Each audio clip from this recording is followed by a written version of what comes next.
Servus!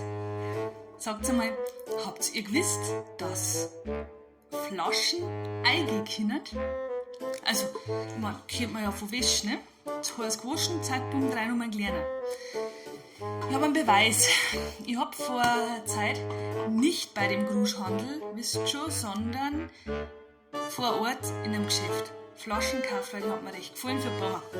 Also, das sind so Plastikflaschen, ne? Pokémon Trainer. Habe ich 2 gekauft, haben mir den gefallen, einer gewiss, hat ihnen auch gefallen.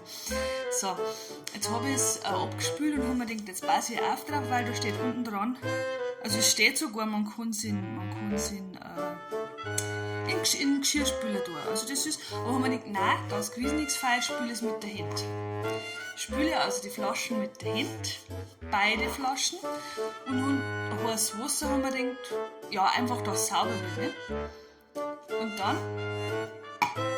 Und dann da ich heißes Wasser ein, schnurcht das drum zusammen. Und zwar so. Ich mein, what the fuck?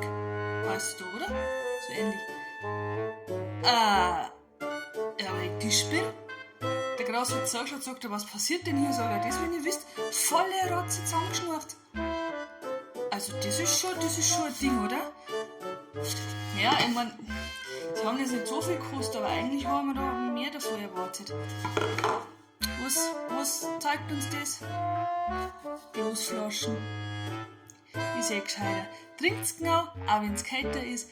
Wichtig, nicht bloß für all die Leute, ne? Und ein schönes Wochenende.